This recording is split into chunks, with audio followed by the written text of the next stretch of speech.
So let me tell you a little bit about June. June Low is a master's, she has a master's of public health, and she's a barrister at law in Malaysia. And she taught sex education for 4 years in Malaysia and is now a PhD candidate at Kyoto University. She teaches comprehensive sex education, and this is a rights-based, UNESCO-based sex education that is really focused on wellness and respect and a lot of other great things that she will tell us all more about. So I'm really excited to hear what she's got to say on this topic. And I know that there are so many of you who have burning questions. So we'll have lots of opportunities for questions throughout the presentation today, and we'll have a bit of time at the end for anything that we didn't get to. So without further ado, I will pass it over to June and let her take the mic. Thank you, Selena, for that wonderful introduction. And thank you to everyone who's made the time to join this talk today. I'm really happy to be here and really excited to share with you what I hope will be helpful in your journey towards sex education for your child. Okay, so let's begin. So this workshop is going to be a very simple one. I will do the most simple PowerPoint presentation, which I really despise because I don't like PowerPoint that much. But I just put things on the board so that it looks like I'm legit, you know. And then I'm going to answer all your questions. And we got a ton of questions before we even started today. So what I want to say is during the workshop, you can ask more questions. Please ask more questions. And if I don't get to those questions, I will do an Instagram live where I answer all your questions, and you can tune into that later. Okay, here is the question box. Selena's going to post this link in the chat too. You can click on that link and you can ask a question anonymously. I mean, you might be wondering, why are there so many links? Because on Zoom, you have to expose your identity if you want to ask a question. But on this Google question box thing, you do not. And I use this with my students so that they can ask questions anonymously while I'm teaching them, because a lot of them don't feel comfortable in class asking all those questions. So I'm going to start by a simple explanation. Selena's tripping on this because it's such a mouthful. Comprehensive sex education. People, what's comprehensive about it, right? Let's simplify that and just say it's just a set of skills, knowledge, attitudes, values that kids need to make informed decisions, meaning think before doing something, develop safe and fulfilling relationships, meaning not now, not as a teenager at 15, not as a teenager at 18, but maybe a 35-year-old, maybe a 40-year-old. Think a bit further. And most importantly, so that they know how to take responsibility for their actions now and forever. Yeah. So imagine what we have to teach to accomplish this, right? A lot is the short answer. So this is what people think that I teach in sex ed. Reproduction, vaginas and penises, puberty and periods, condoms, sexually transmitted infections. This is also, by the way, my favorite movie and favorite meme of all time. People always say to me, oh, I want to join your class. Does it cover the basics? And I don't know what that means. Like the basics to a lot of people is what's on this slide, right? Reproduction, that's sex ed. But sex ed is so much more than that. And depending on who you ask, this list of basics is even shorter. Yeah. So people take issue with anything you teach that will encourage kids to have sex. These are things like showing how condoms work or other forms of contraception, talking about how sex can and should be pleasurable and not painful, scary. Yeah. Talking about any kind of sexual activity outside of that done for reproduction. Yeah. And some people won't even allow you to talk about that because that would be encouraging people to have sex. Now, I must start with this. The research is very clear on this. Sex education does not encourage kids to have sex. In fact, the research tells us kids who receive sex ed in school grow up better adjusted. Yeah, they are less likely to engage in risky behavior, such as having sex without protection while drunk or high on drugs. And they are more likely to use a condom when they do start having sex, at which point they have thought it through because they've been taught what to think about leading up to that point. And some of the research has even shown us that kids that receive good sex education at college level are at lower risk of sexual assault when they get to college. Yeah. Did I say college and college again? No, what I meant was they get it at high school, then they're at lower risk at college. That's what I meant. And of course, some of them say that people that receive good sex education, kids become more well-adjusted, ergo perform better at school, and are more employable when they go out to work later on. Yeah. So you might be wondering, gosh, how does sex ed achieve this? Well, by teaching this. So this big free, royalty-free picture shows you all the things that I teach in sex education. Yeah. So the thing that Selena was saying in the introduction is I teach a rights-based curriculum. Does not mean that everything's on the right. It's it's a terrible joke. A rights-based approach is an approach centered on human rights, democracy, freedom, people, that puts people and puts education in the context of people's lives. It's not some imaginary thing that's going to happen to you at some point, but it's real. That means that you as a teacher, we have a lot of teachers in the audience today, I'm told. You as a teacher acknowledge that children and all people have the right to have good health, education, quality information, not fake news, and that everybody's equal, that nobody should discriminate against one another. And so this approach involves us raising awareness among young people, and a lot of the things we teach might not look like sex ed for this reason. Yeah, but the purpose of us doing that is to inculcate the right values and attitudes and behaviors so that they recognize, okay, I have rights, and so do other people, and they learn, how do I speak up for people's rights, other people's rights? A very simple example being bullying. Why should I care about somebody else? Very basic stuff. Yeah. And also recognizing that everything that happens in the world around us has an impact on our own lives. Now, can you imagine the kind of skills and knowledge that people would pick up from taking this approach to teaching, as opposed to do this study, pass this exam, then you can go to university and become successful and drive a BMW. This is unrealistic, okay? So in addition to reproductive health, this rights-based approach to sex ed teaches all these things on this slide, which I won't read, but I'll simplify. You want kids to feel comfortable in their own body, to understand their body's sexual responses and other responses. You want kids to be kind to themselves and to other people. You want kids to understand that there are different types of relationships in this world, that true love does not happen to everybody, that sometimes relationships end. Some kids are from broken homes, and not everybody has a perfect situation. How do we respect everybody? How do we deal with death? Yeah. And you want kids to know how to show love to different types of people. You want kids to learn about basic human rights. Everybody in this world deserves to have basic human rights, but not everybody has one. So what can I do? Yeah.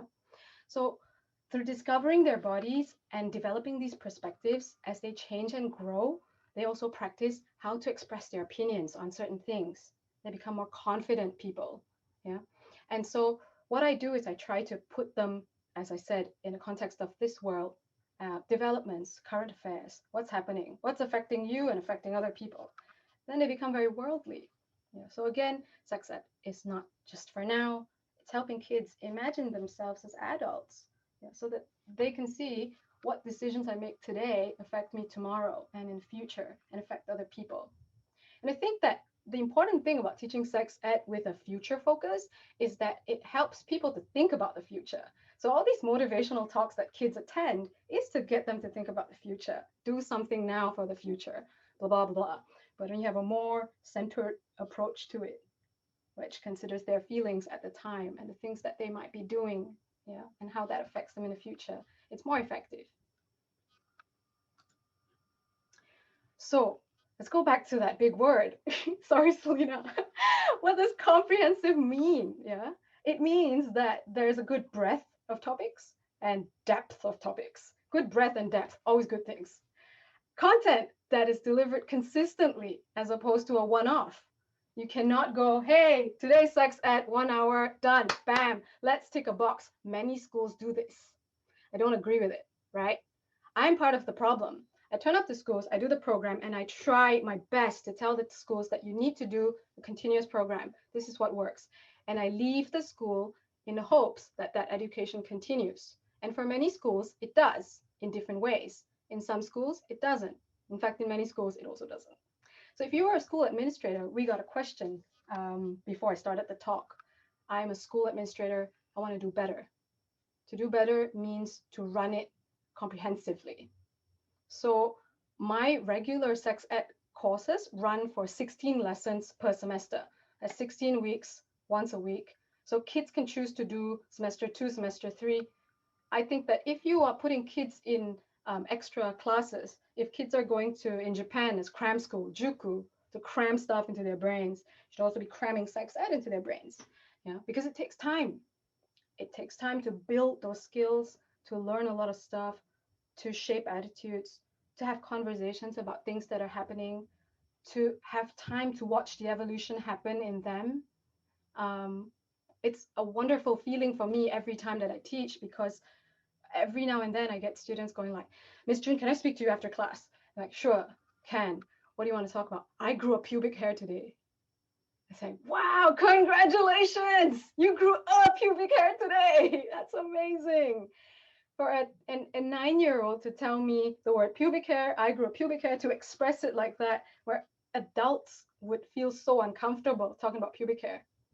That is job satisfaction. Amazing. Yeah. This slide is totally irrelevant because I'm not going to use it.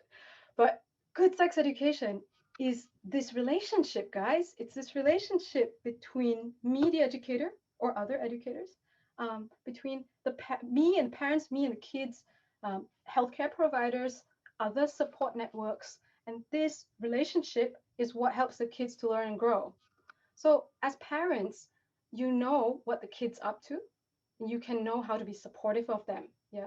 And the kids know where to get help, and they know that they can get help, and they know how to get help, how to say I need help. Yeah. I did a lot of bullying classes today, and kids are responding to bullying by bullying. So they become bullies because that's the only way they know how. And when you look deeper and you wonder, where's the protocol in place to file a complaint? Is it surprising that kids have nowhere to turn to when, as adults, even in the workplace, if we are sexually harassed, often we have nowhere to turn to. We don't know what the protocol is for issuing a complaint. Yeah. So when sex ed is consistent and is supportive of the growing process, kids are more open to talking about stuff. I talk about erections in class, and the kid goes, "What is that?" An erection, when your penis fills with blood and sticks up. Oh, yeah, I get those sometimes. No fear, no shame. Girls and boys in the same class. People always ask, should you separate girls and boys? And I say, it depends where you're at. Yeah, it depends where you start. I'm from Malaysia. I teach a lot of schools in Malaysia, and a lot of parents are concerned with the separation, because it's true that in that society, girls feel uncomfortable talking about sex in front of boys, talking about periods in front of boys. That's how they're raised. That's how the culture is. Yeah. So understanding each participant's culture is very important. So sometimes I go, okay, that's fine. But I think it's also important to bring it together. The research says that there's no difference. Yeah. And in fact, it's better for everybody to know everything. So in my classes, everybody learns everything. Boys ask, I'm not going to get a period, right? So why do I need to learn how to use a pad? So you can be an ally. So you can be a friend. So you can teach your daughter. Okay? Stuff like that. Yeah. So communication with parents. I think a lot of parents are increasingly open to talking about these topics. There are questions like, if I'm conservative, I've raised conservative, how can I talk about this topic? But because of the work that's gone into sex ed awareness, more and more parents are going, oh, I need to talk about this. And, this workshop is not about going, blah, blah, blah, blah, what I'm doing is great, join my class. It's about, if you don't want to join my class, that's fine. A lot of you will be using books. A lot of you will be using YouTube videos, right? it's about expanding your library. It's about adding things to that. And I hope that this talk helps you to add things to your repository.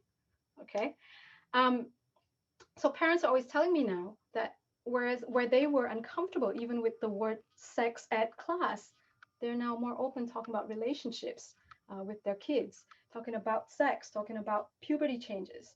And the thing that gives me the most joy is that I have had students, this betrays my age, who have gone on to college and they text me and ask me, should I get this IUD? Do you think this price is okay? Do you know how that makes me feel as a comprehensive sex educator? I'm in tears. I'm so happy, right? So none of these kids are going to have unplanned pregnancies that's going to affect their time in college. Yeah. So now, after this absolutely useless slide, I'm going to show you a project that I did, a couple of projects that I did with students in my class. So this student is very special. She's very shy, does not say anything in class.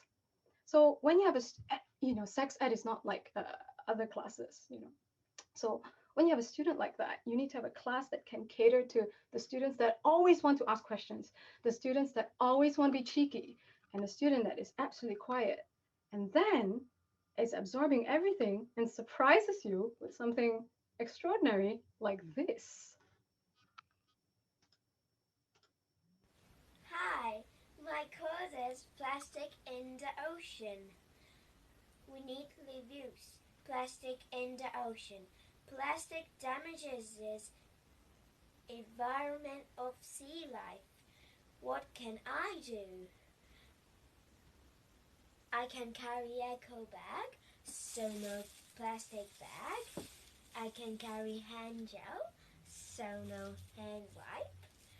I can carry water bottle, so no pet bottle. And I can dry clean day in my town. What can you do? This is her own effort. Like, no one coached her, no one told her what to say. I didn't structure this. I think it's incredible.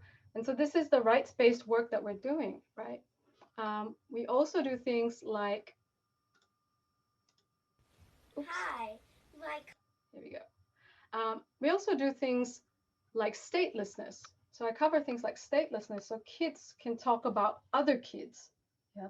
Children in this class learned about the issues, and I asked them to do an advocacy project about it to inform other people. So some students are comfortable doing video advocacy. Some students are comfortable doing a poster like this one. And this is like, they watch it and they write whatever they think. And a lot of these students are bilingual, but some of them are not so good at writing in English because they attend Japanese school. And so a lot of parents ask me if they attend Japanese school. And for those of you who don't know in the audience, if in Japanese school, especially in elementary school, there's not much English. So kids are still learning how to say good morning by the time they're 10. So a lot of kids are bilingual at home, or they have extra classes, but a lot of them still struggle. So I have this other special student who speaks perfect English. Both his parents are American, but he was more comfortable writing in Japanese. So first he was like really embarrassed because he's like, everybody's doing it in English. But I said, hey, we need advocacy material in all languages. And you could see his eyes light up. How precious that moment was for him, that he felt he could contribute. And that is the crux of what we're doing, that every single person has a purpose, and every single person can make a difference and can contribute, can help others. Yeah. And I want all my students to develop a sense of community, a sense of accountability. And when they have purpose, they are very grounded people. And I'm very proud of this particular cohort because the way they express themselves now after 3 terms of sex ed is extraordinary. Really confident, calm. You can tell them anything and they don't flinch. It's amazing. And this is a video that is a feedback video from a set of parents that I want to show you about their experience outsourcing sex ed. It feels like we're outsourcing the sex education to, in this case, a person we actually trust and sort of we really get along. And it's been great to see the experience our daughter has joining these classes. She's enthusiastic to join them. She comes back with questions, or in the beginning not, but slowly, there's always hints dropped in the conversation that we go like, oh, she must have learned that in June's class. And it helps us because it makes it easier for us to talk about things. I would say we are prejudiced as well, like everybody else. So there are things we probably did not want to discuss, but now they're on the table. It's feeding her curiosity. She wants to learn things, but she doesn't know how to address that. And I think June's class really fulfills that needs that she has and something that she's looking for. So she's being very enthusiastic. She's very interested and loving her class. And we definitely recommend anybody to take this class. A bit of shameless marketing there. It feels like we're outsourcing the sex education. Let's go here.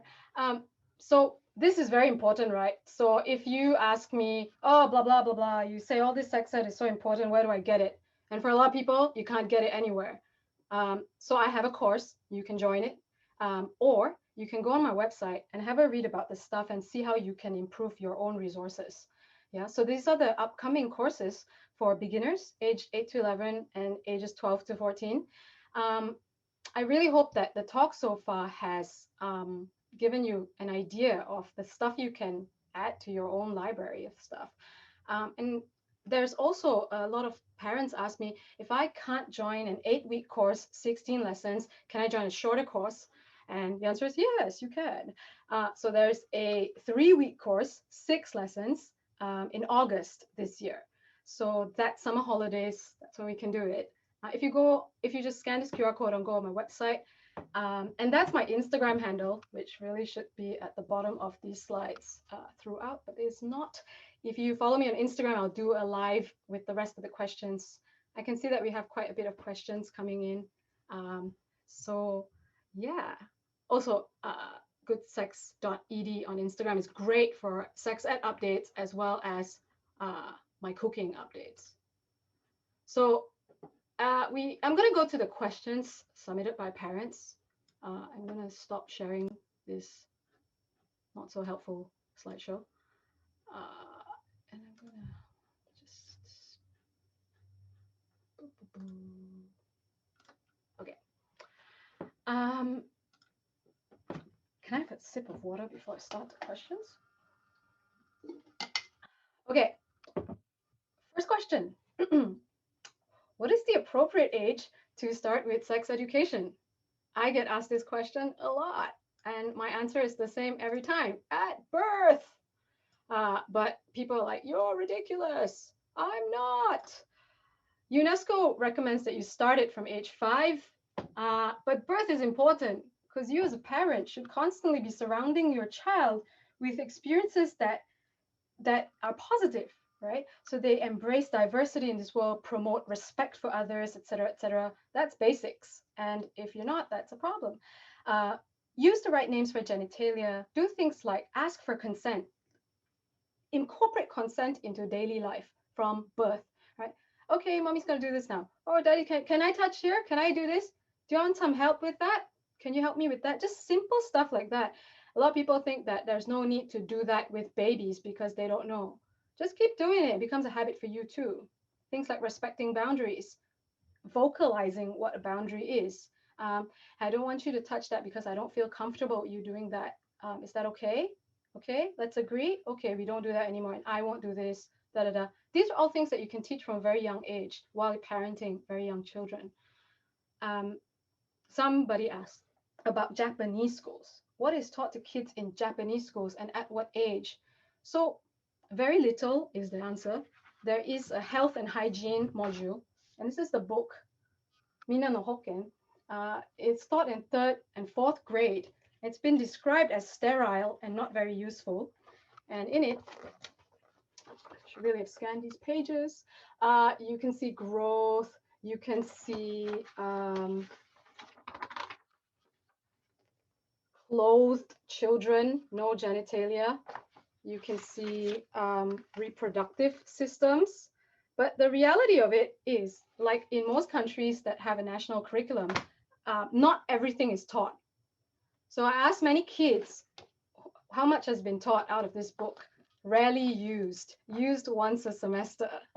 Some schools teach more than other schools. Okay, so if you're very lucky, you may have teachers that are very proactive, but the problem is that this still strays from a rights-based approach. Gender equality is missing, as with the rest of the country.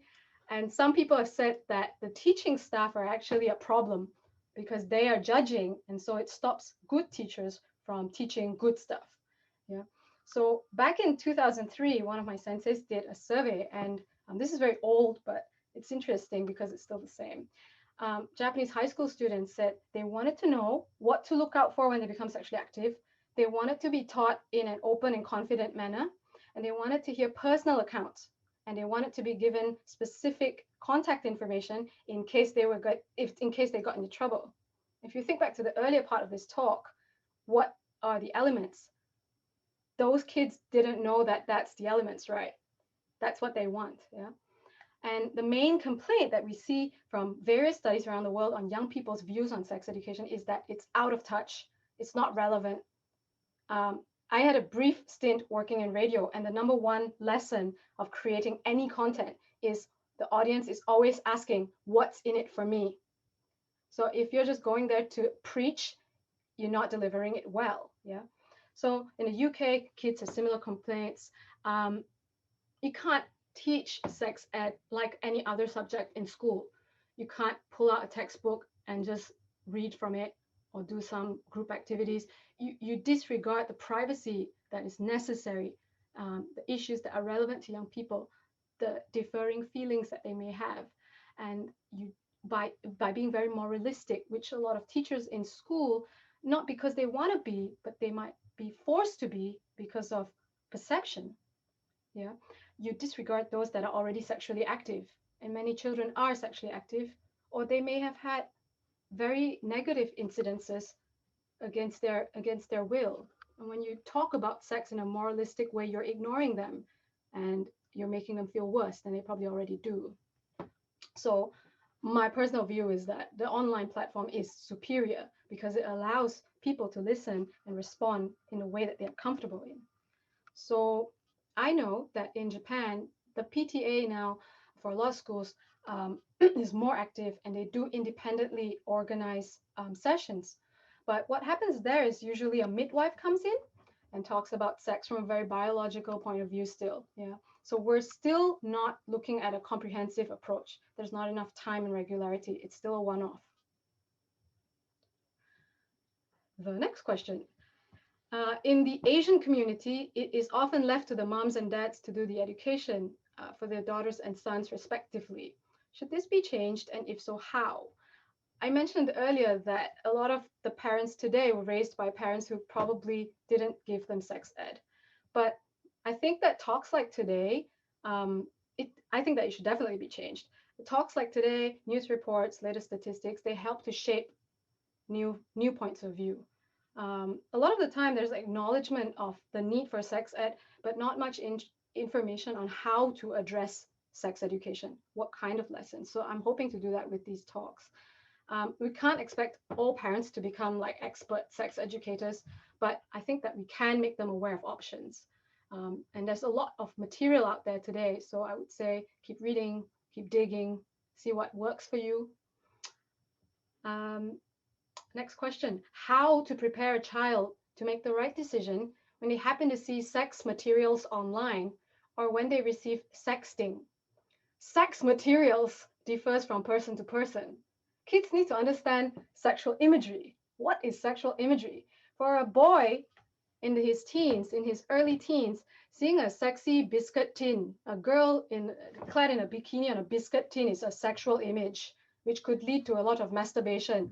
Okay, it's not necessarily just porn that pulls that. Okay, so they need to understand the human sexual response cycle. What creates that reaction? What causes those feelings and reactions? Sexting, they need to understand what is sexting how to respond when you get a sext, whether you should sext, what happens if you sext. So communication between parents from a very young age about issues like sexual imagery, sexual response, and sexting is very important. When you get to age 14, if a kid has a mobile phone and he gets a very inappropriate message on that, he's not going to tell you because you're going to go, phone bad, take away phone 2 weeks. He's not going to tell you. Yeah. So kids in my class learn it from age 8 to 11. What is sexual response? And it's not scary. It's not weird. It's just normal to them. Oh yeah, that's what causes penises to get hard and vaginas to get drippy. Very normal. Next question. How best to talk about sex with a 15-year-old that is not very open to the topic and who does not want to talk with parents about the topic? John Oliver had a sex education clip on YouTube where he says, kids don't want to talk to their parents about sex ed or sex or any sex thing. So that's one point of view. I think I want kids to talk about sex with their parents. So if they're not used to talking about it, by the time they get to 15, this is a problem. So my advice in this situation is to outsource. In a neutral setting where they don't really know the person, they may be more open and they may tell more things that they will never tell you. Any online resources, educational videos to recommend? Could this be a question from one of my friends? A great opportunity to promote my online resources? Well, yes. I have a set of online videos. You will find them on my website, goodsexeducation.com. They are in the Malay language, but they come with excellent English subtitles because I wrote them. You can watch them and use them as a sort of starting point. So a lot of kids watch YouTube with their parents and talking about this. And they're funny, like me. Very lame jokes. Very lame jokes. I gotta warn you. So watch them, see how you like them. I'm hoping to also get them dubbed in English at some point. This is interesting, this next question.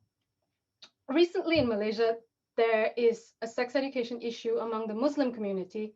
Since it's extremely difficult to change the religious education system in Malaysia, what can the students do to protect themselves? So the issue for those who are unaware is that there was a PE teacher who made rape jokes in school. I believe he said, if you're going to rape someone, rape them when they're 18, not before, in a class. And this was not okay. So this student made a TikTok video which went viral, and everyone was talking about rape culture in Malaysia for a while, which was wonderful. But unfortunately, this student received death threats and rape threats and had to go to the police and all kinds of awful things. Now, good sex education covers issues like consent, safety, violence, bodily integrity, privacy. Rape jokes issue. This girl putting her face on TikTok and talking about this issue and saying this is not right is an example of advocacy in action. It's not easy to change the system. It's not easy to change religious views, but it's probably easier to change mindsets. I feel really bad because there isn't a straightforward answer to this. And a lot of students are left to fend for themselves, especially in conservative societies. So when I see well-meaning parents in schools, really well-meaning, neglecting sex ed or pushing it to the back of the agenda, right? I often get stuff like, oh, they can't attend sex ed because they're doing this and this and this. So all these things, extracurriculars, are important. But why is it that sex ed is not so important? Why is it that sex ed can wait? The students that are in my class right now, their parents change whatever else is going on to accommodate time for sex ed. Yeah, and the difference is how you view this subject. A lot of people still think it's optional, and I'm telling you it's not. Yeah, to help these kids in this situation, people will say there's lots of resources online that you can check, like I'm telling you guys to educate yourself, but a lot of these resources are not verified, and kids may not know how to verify information. So then you have the issue of teaching them how to verify information online, which you should do. You should ask yourself, is this taught in my kid's school? Have I talked about this topic with my kid? Have I actually gone on Google and done a search, sexual images that are not dirty? And I'm like, what is this? Talk about that. Have I done that? And if no, then you shouldn't be giving them a device that they can use to do whatever. Then you have all these issues that you later have to deal with. It's not it's not everybody that will have this privilege of the story I'm going to tell you, but there was a group of students in Japan who lobbied their school. So they were educated through YouTube, Instagram, TikTok. And so, why we should have sex ed for all, LGBT rights are human rights, blah, blah, blah, blah. Yes, absolutely right. So they lobbied their school, which happened to be an international school, and the school responded by putting in a sex ed program. Not everybody has this right, and many schools are conservative. And if the child can't do it, I think it's the responsibility of the parents to lobby for this. Schools should provide this. Yeah, and if schools are not doing it, they should be doing it. If not, seek a reliable external provider. We have another bunch of questions here. Oh, this is interesting. While I was raised in a hyper-conservative community, I want to raise my children with more open, compassionate, balanced minds. We have frequent, specific, open brackets, age-appropriate, close brackets, conversations about sex as a family. How do I protect my 6-year-old, 8-year-old daughters, they are American in Japanese school, especially in their clothing, without creating body shame or stigma about needing to hide their bodies? They also change in the classroom for PE class in front of the whole class and teachers, and they are not allowed to keep an undershirt on. I'm concerned, but I don't want to create a situation where they are stigmatized or bullied for being even more different than they already are. I think a lot of parents who are not Japanese who send their kids to Japanese school face this issue of cultural situations in Japanese schools that they may not fully agree with. Things like eating whale meat and changing in front of everybody. Now, I think that it's more important for the child in terms of safety, bodily autonomy in the long run, for you as a parent to stand your ground, to talk about privacy with them and tell them they have the right to privacy. Okay, so a lot of my students do attend Japanese school, and we often have conversations about these cultural practices. It's not right to force a child to expose themselves when they don't want to. This is a basic thing. From a very young age, you should be talking about private parts and public parts, and that some public parts to others may be private to some, and to teach them how to assert that. For example, don't touch my boobs. I'm okay with you touching my arm. I don't like people touching my shoulder, even though that is not specifically a private part according to most textbooks. To say that clearly, assertively, is important. And this is a simple lesson that parents can teach from a young age.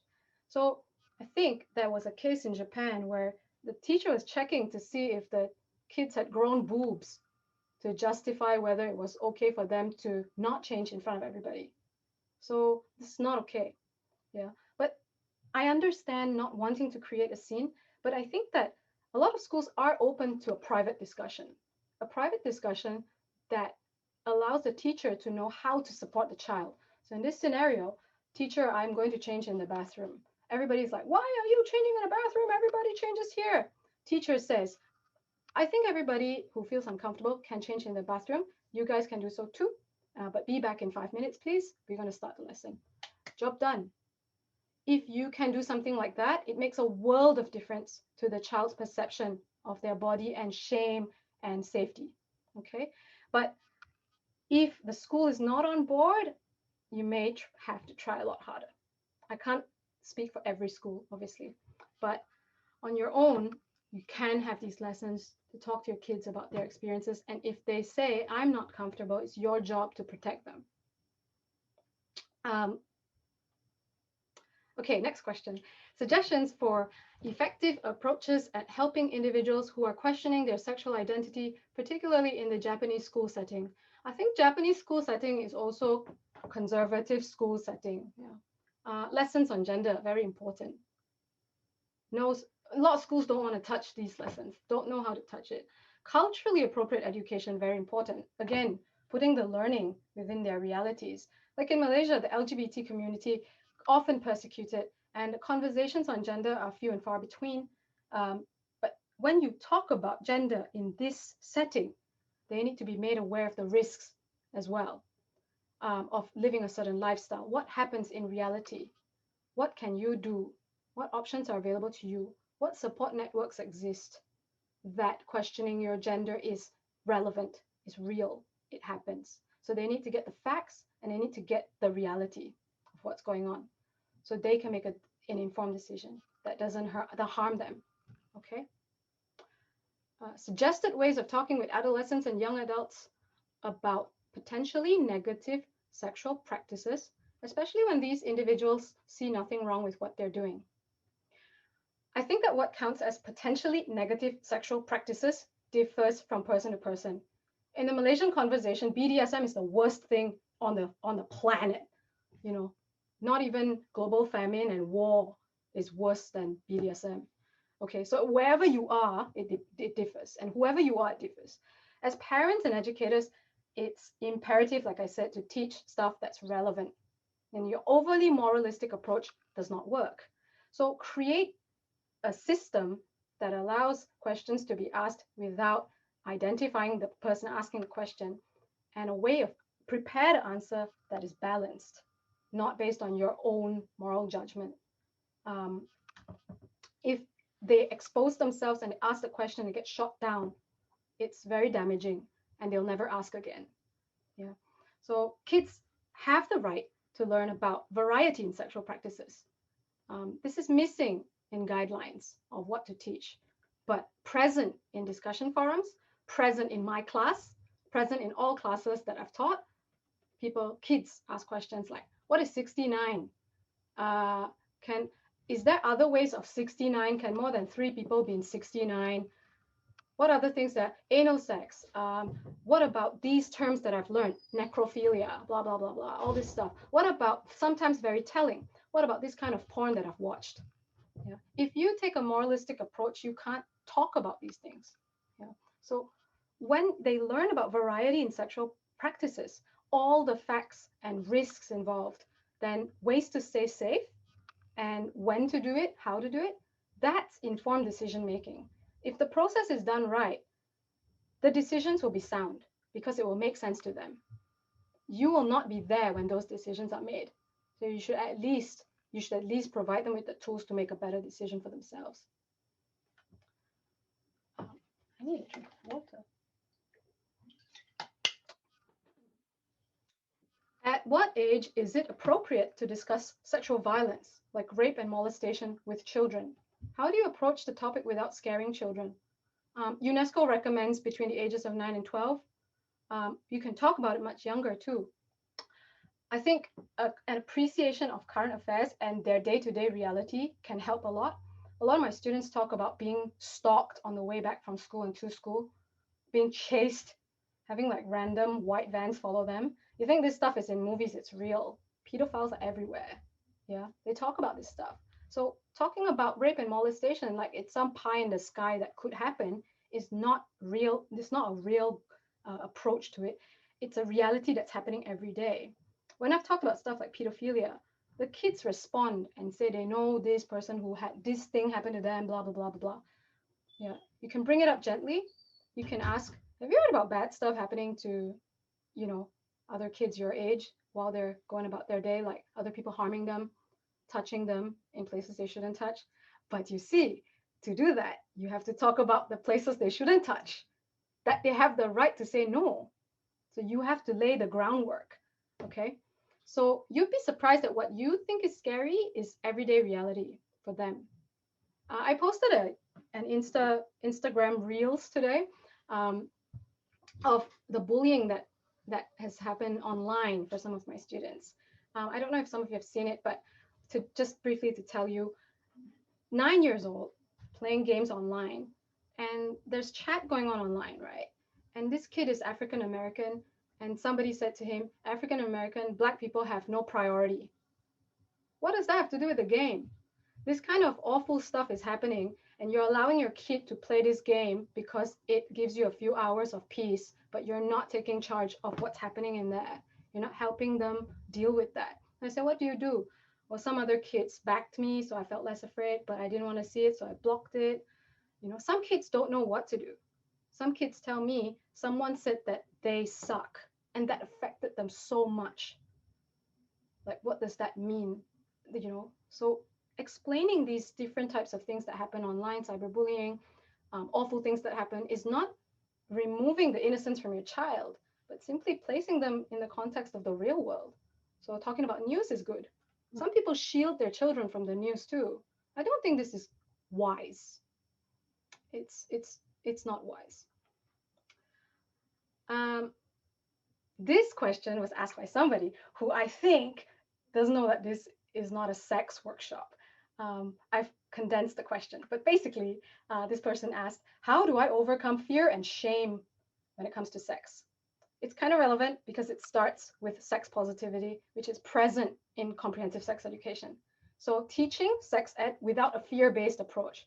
Don't have sex because you will get pregnant and die is not the way to teach sex ed. Everything is fine and off limits until you get married, then everything is perfect. It's not the way to teach sex ed. So many people are complaining about problems in their marriages, sexual problems that they don't know how to address. It's not about chalking up experiences. It's about talking about an issue that is very relevant when you get older. How to explain contraception and puberty gradually. This process is important because if you miss a few steps, you confuse the kids. If you skip over questions, they don't trust you. They don't have faith in your ability to deliver the answers that they need. Yeah, and you kind of dismiss them enough, and they won't ask again. So take a step-by-step approach. A lot of books skip over stuff. I don't like that. At some point, I should find enough time to work on a book of my own that doesn't skip over stuff. But I don't have time now. So at some point, I would like to do that. But definitely, I've read a lot of books and they skip over stuff, especially when it comes to the act of sex. It's important to talk about the act of sex. I live with a 9-year-old who confidently talks about vaginal intercourse, anal intercourse, oral sex, because it's what people do. It happens. How does pregnancy happen through natural conception? This way, blah, blah, blah, blah, blah, blah. But you can use a condom, right? Like that. Clearly, confidently, it doesn't. And I ask my students this, right? So a lot of people think that if you teach kids how to use a condom, they will go out and have sex. Since our last lesson, how many of you have had sex? They're like, what? How stupid are adults? That's what they think, right? So take a step-by-step approach and be ready to answer questions. They will not trust you again if you mess it up. This next question is good. Hi, my 5-year-old boy often has erections and tries to rub himself against me or my husband. He also often tries to touch our private parts. How should we deal with this? The thing that people don't say enough is that sex should feel good, right? And that we are sexual beings. A 5-year-old is touching the penis because it feels good. Most people feel you cannot say that, but he's not masturbating consciously. He's not doing that. You need to have these conversations about private parts, privacy, why are some parts private, the difference between the private and public domain. This could be as simple as, okay, we are discussing this as a family. When we're out in public, we don't talk about this because it's private, okay? This is our family thing. This is your penis. You don't take it out in public. You do it inside. So you want to touch your penis. Why do you touch your penis? I don't know. Okay, can you look at touching your penis like digging your nose? You can do it, but don't do it outside. You do it in the bathroom, in private, close your door. Okay, nobody needs to do that. And private parts. Don't touch my private part because it's private. I don't like it when you do that. Could you stop doing that? And I won't touch you because you're not supposed to do that. Yeah. Stuff like that, simple conversations. You can do that with a 5-year-old. And you protect him too. So he's not masturbating in public without knowing it. Okay, so that is the end of the questions that came in before the workshop. I would now like to go to the questions that came in during the workshop.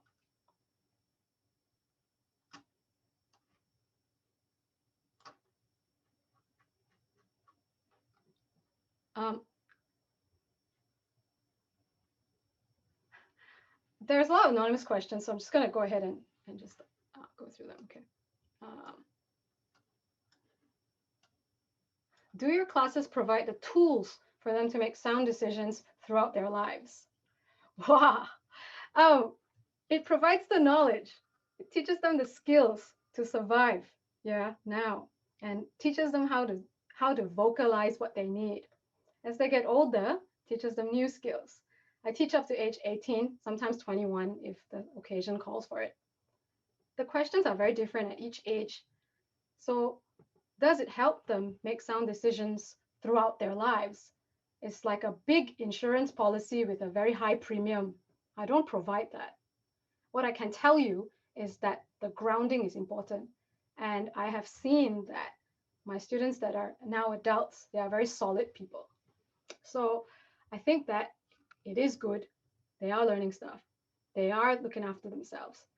But life is uncertain and full of surprises. What we can say for certain is that they have someone to turn to when things don't go as planned. People love to ask about abortion. Abortion, you cannot talk about abortion, you cannot talk about abortion. Abortion exists so that if rape happens, if contraception fails, there's an avenue for someone to continue to pursue their life in peace. It's not a way for people to have sex randomly for fun. People do not have abortions for fun, right? So if we are teaching kids to make sound decisions, we talk about options for sexual health as opposed to sex education / family planning, then they have more options.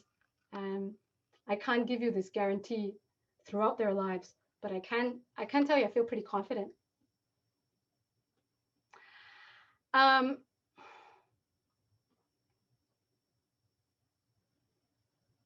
If a young child aged 4 or 5 asks what sex is, what is an appropriate response? Sex is a natural occurrence that happens between people that want to do it. What is that? Well, sex means different things to different people, but in a nutshell, it should be about showing affection and being close to people. Oh, can I have this ice cream? Sure. How can we educate digital sex savviness? I don't know what that means. Digital sex savviness. Meaning being savvy with digital sexual health materials or being savvy with cyber sex? I don't know. I think a lot of people are working on that. How does online sex education really work? Which one is good? Which one is bad? Which one can we trust? How can we make stuff? No one has the answer to that. That's a short answer.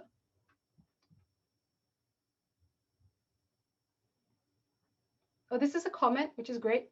My daughter is 6. She has wanted to be a midwife for 2 years now. Great. She talks about pregnancy and delivery, baby coming out of the vagina, as if it's completely normal. Some parents are shocked and wonder if I educate her right. You do. As you say, we've been talking about these things as they are. Bravo to you. Congratulations. Well done. How do you explain the harms of pornography to children? I love this question. Pornography is powerful. It's more powerful than you are. Come to grips with that. Okay? Then learn how to tame the beast. If you go, porn is bad, don't do porn, don't look at porn. I always say this, right? If you don't look for porn, porn will look for you because hot singles in your area are waiting to meet you. This is what I say in every porn class. And I don't need to say how many of you are watching porn. Everybody is sniggering. Every single child in every single classroom I've been to has been exposed to something like that. So how do you explain the harms of pornography? The harms of pornography, you talk about what's in pornography. You do not need to use pornography, okay? What tends to happen in pornography is that the penis is the focus, okay? What tends to happen in most pornography? People are making more gender neutral and balanced pornography these days, but they are much less than male-centric pornography. To talk about how porn is not real, that a lot of harmful acts happen in porn, and that female sexual pleasure is valid, okay? To talk about things like that. Porn education is super fun and real and relevant. Kids pay attention, 100%, right? But you have to be prepared to talk about every aspect of pornography. And you have to be prepared that they will ask you about acts they've seen in pornography. And then you have to be very clear that, okay, we're not discussing certain things, right? This is not an opportunity to drag the educator into exposing themselves or to embarrass the educator. So the educator has a right to not answer certain questions, as does the student. set ground rules for the class. Prepare the class really well before you start any lesson on pornography. I think for many parents, it's just blocking it. Don't look at it. Sorry, you can't win. Porn is powerful. You have to educate. So someone said, earlier you were talking about semesters, about improvements you see in children after 1, 2, 3 semesters. So after the 16 lessons that will start in mid-June, will there be others for the same group of children? Meaning, will there be other semesters? Yes, if people want it. In the current semester 3, these kids have been with me and they've continued, and that's great. They want more sex ed. So some kids, like, schedules don't permit, or maybe they feel they're a bit overwhelmed. That's fair. They can rejoin next year or at a later stage. That's fine.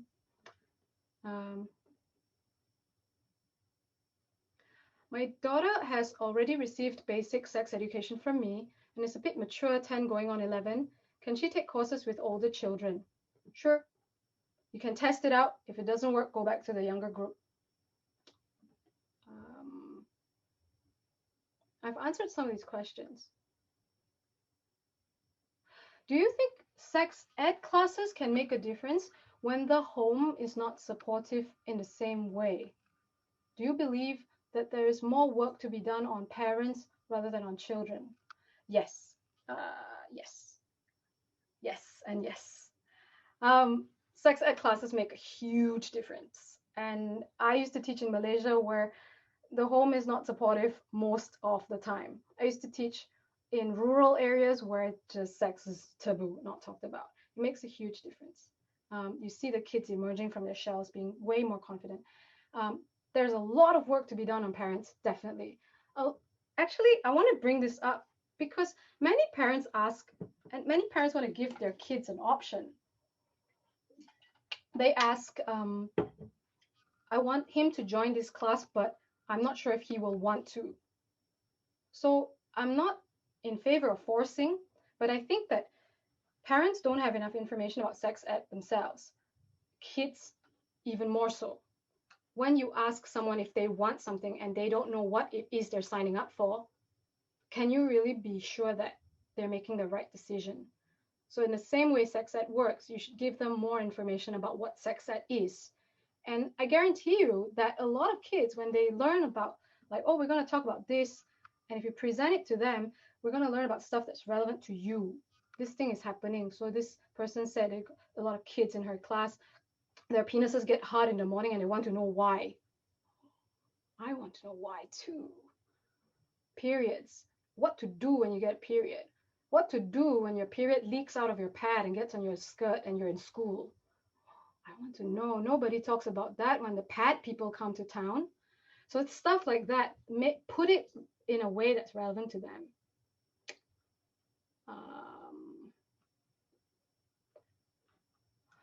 What to explain if the kid's friend shows them porn? How should parents explain porn and what to do? So I kind of talked about porn, but just touch a little bit more about this. A lot of kids are bringing porn to school, showing porn in class.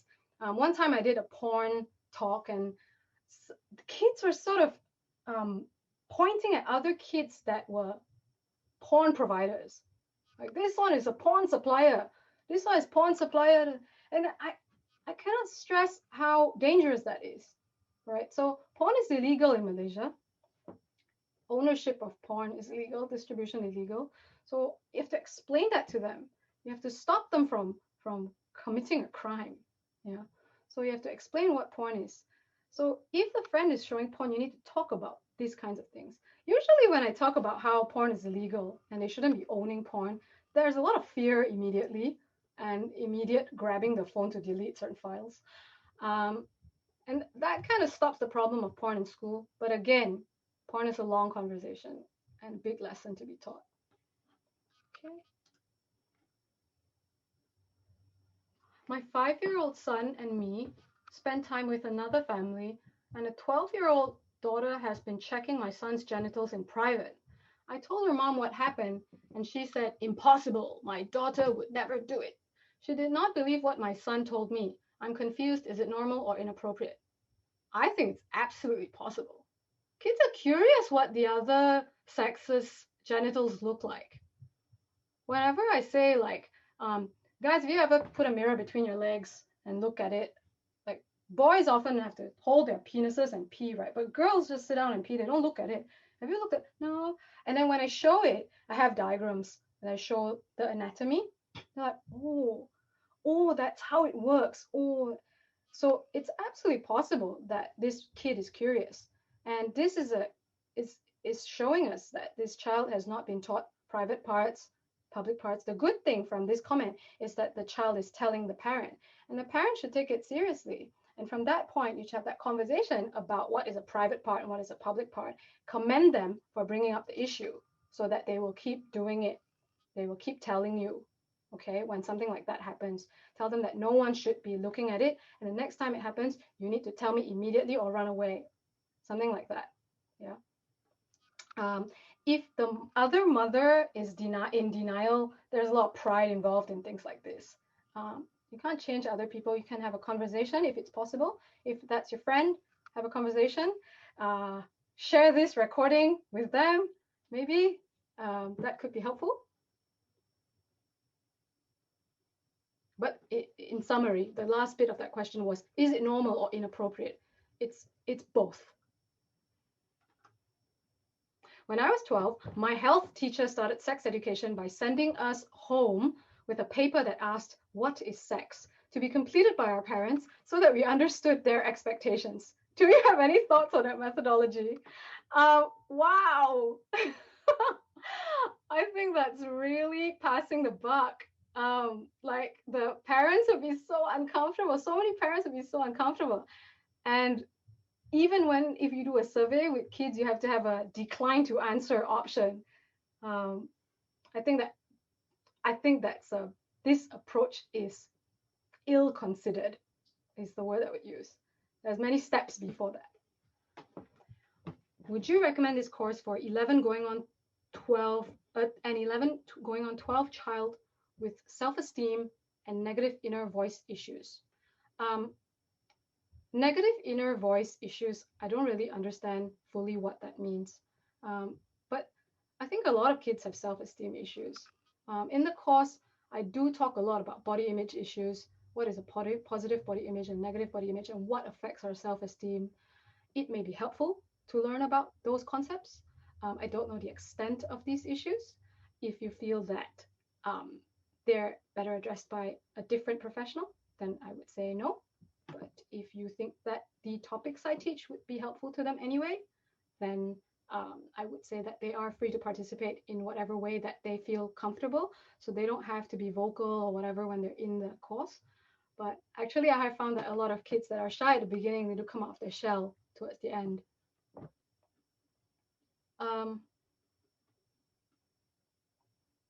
How to address sex education and consent with children with disabilities. This is huge. I was talking to a friend of mine who does work with special needs education, and this is huge and not addressed as well as it should be. I don't work with children with special needs. I don't have the expertise, but I'm working with this friend of mine, and I'm hoping that we'll find an approach that works at some point. So we're learning from each other. So I would say go and see somebody who is an expert in special ed and get some advice from them. But from what I hear, special ed people don't know how to teach sex ed either. And so there's a bit of talking that needs to happen there. Are you planning to have sex ed class workshop also for parents? It would be great to help them approach the topic. We're doing it now. I think we should. Yeah, but parents have so many different concerns. I think like today we have addressed a lot of, I would say, elementary concerns. But maybe it would be an idea, maybe at some point. I'm very sorry, but like it's just time. I have so much on and I'm already stretched. And so I can't keep putting stuff on my schedule. One of my supervisors said, learn to say no. Like, yes, okay. So I'll definitely let you know if there's anything. If you're interested in that, send me an email. I'll put you on a mailing list. I promise not to spam you. And I'll let you know if that's apparent. thing going on. I'd like my kids to participate, but they run away anytime I bring the subject up. What if I sign up for the class and I can't get them to participate? Gosh, I don't know. I don't know how the kids respond to that. I think there needs to be, maybe what would be helpful, what we do is family conversations, family meeting time. So everybody sits and has to have a conversation. You have to write or you have to talk. And kids sometimes like, I don't want to talk about it. Have to talk, I'll talk. I feel this. Do you feel this? I feel I want you to do this. I feel it's my responsibility as a parent to provide you with this. And so you would be doing me a solid if you join this thing. Could be negotiation. Sometimes if it's so difficult and you think it's important enough and you think that they can't make this decision to join it by themselves, if you join this thing, you might get something. I'm not suggesting you bribe your kid at every turn, but sometimes it works if it's so difficult. There is a question which I think is asked by somebody who's an academic in the audience. What kind of research, what kind of sample, and are these longitudinal studies? If you send me an email, I can send you some links. There are various ones that I've talked about. It's too long to go into them. So I will send you some links. Okay. I think that's it. Did we have any questions? Selena, did we have any questions in the chat that I missed? Yeah, I think there are a few. So let's see. One person asked, my daughter has received basic sex education from me and is a bit mature, age 10 going on 11. Can she take courses with older children? I think I answered that one. It was in the Google Slides Q&A. Excuse me. I don't see the questions in the chat. I think that people can only send them to Selena. Okay, here's another one. My kids are the same age and they wouldn't want to attend together. Should I have my son join or my daughter? All right. They're the same age. They don't want to attend together. I don't know. You could choose to join one now and join one later. Next intake. It's up to you. So there'll be a next intake for step 1 for the same age groups, 8 to 11, 12 to 14. So you could stagger it. It's up to you. I think joining together is wonderful because they can understand each other better. But if you feel that that is something they wouldn't be comfortable with, then feel free to split it up. It's not an issue. Although you may have an issue of one knowing more, teasing the other, and the other being totally confused. I don't know. I can't force that. So there's a follow-up. How many kids are in one class and what is the max number? I like to have that max number at 30. It's normal class size, but I don't get 30. People are reluctant to sign up for sex ed. I'm candid about this because it's a reality, right? I think that it'll likely be 20 if I'm lucky. I'd like 30 because 30 means I can do a lot of group activities that I would otherwise struggle to do as well. And also gives a lot of hiding spots for the kids that are more uncomfortable. Coco said, how can parents overcome awkwardness to talk about sex with their children? Any suggestions? Oh, it's hard, this one. Become more aware of yourself. Spend time understanding your own feelings about the subject, exploring things that you are uncomfortable with. There are plenty of sex educators that work with adults. I can recommend a few. They help adults become more comfortable with their sexuality and their sexual expression. I think it's helpful for parents to do that. I don't do that, but I can recommend a friend. That could be helpful. Or simply learning more about the subject, because the kind of stuff that you will teach is different from what you imagine you have to teach. So like, for example, when we're working with younger kids, talking about stuff like puberty and that, it's not so awkward. It's possible, it's doable. But if you are super awkward, I've had parents who can't even talk about periods to their daughters. Like the daughter is bleeding and they throw some pads at them and that's it. You know, this absorbs blood. Put on panties. I mean, it's a bit irresponsible. I'm sorry to say. But if that is the case with you, then seek a reliable external provider. That's all I can say on the matter, I think. Everybody's level of awkwardness is different. So I think to look at it positively would be to make a list. You can get guidebooks and stuff. What can I do? What I can't do? Outsource the ones you can't do, or find resources that they can watch on their own. Something like that. Buy books, plenty of books. Some books are good. Find the books that suit you, that sort of thing. Thank you. We have a couple of comments about HPV vaccine.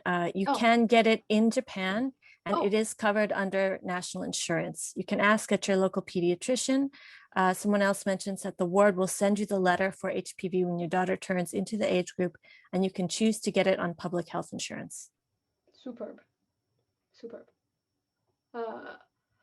We have another question in the Google link. How can I educate my son about a society where women's sexuality is being abused? For example, when my son finds a book with a large picture of a woman in a swimsuit and stares at it in wonder. So you need to talk about sexual imagery. You need to talk about the objectification of women. You need to talk about why that is. You need to talk about gender stereotypes. You need to talk about, I think a good start is current affairs. I talk about the potato salad gate. Do you guys know about that? In Japan, there was this lady. She was at a supermarket with a kid. She was buying potato salad. And then some old guy was like, if you were a real mother, you would make your own potato salad. And there were other women listening in, and they all started buying potato salad from the shelf just to shove it to the man, you know? So talking about that to the kids helps them realize, why is this guy saying that every class about gender equality results in kids in my class just going, what the hell? What are they doing? What is Tokyo University doing? You know, altering exam scores so women don't get in. This is in the news. This is a reality. I'm not making this stuff up. So talk about the news. That's a great entry point. Did you know this is happening? Did you know about, what's her name? Naomi Watanabe being the Olympics committee director, wanting her to dress as a pig and call her the Olympig. That's absolutely appalling. Talk about that. Then talk about body image issues, blah, blah, blah, blah. Talk about response to these things. That's just that's just breakfast. It's like, do you know this is happening? If you make it weird, I think if you make it weird, it becomes weird. Don't make it weird. Does the summer course cover consent and what appropriate touching is? Topics included getting comfortable talking about bodies. Yes, consent. Exploring puberty changes and how to cope with the puberty changes. Reproductive system, how babies are made, stages of pregnancy, when people should have babies. So in response to the question, what appropriate touching and consent? Yes, it does. Do we have any other questions? We have 7 minutes. I think we've covered all the questions. Yeah, so great. Thank you so much, everyone. And that was a lot of information I know. and How so fast many can I talk? questions.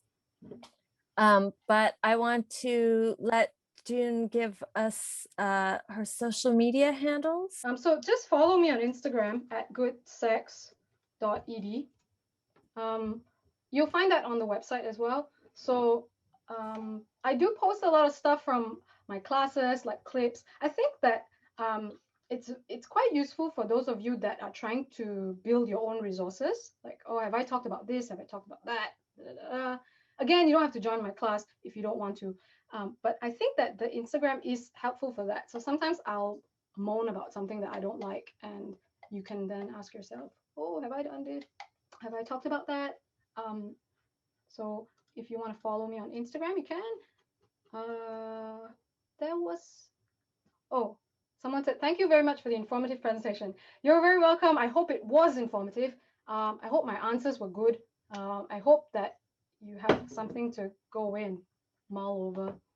And please, I love getting mail. Send me an email. Very easy email address, goodsexed@gmail.com. Didn't pay for a private domain either. Can't afford it. No one wants to sign up for sex ed. Okay, and I'm also going to drop the link to the Tokyo Weekender article about June and her work. which was thank published you. in December of 2020. Thank you, everyone. And I'm sure you have lots to think about and maybe lots more to ask June in the future. So please do contact her. And thanks again to the Bluff Clinic for making this possible today. It's a topic that we all need to talk more about. Let's talk with our kids about it.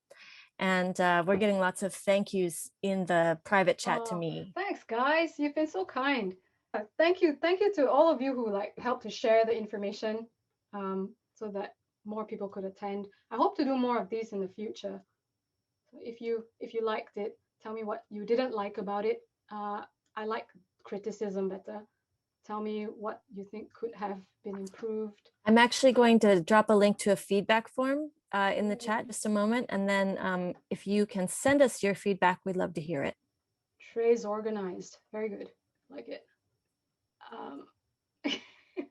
I really enjoyed myself. It was really fun. I loved your questions. Thank you. Thank you, everybody.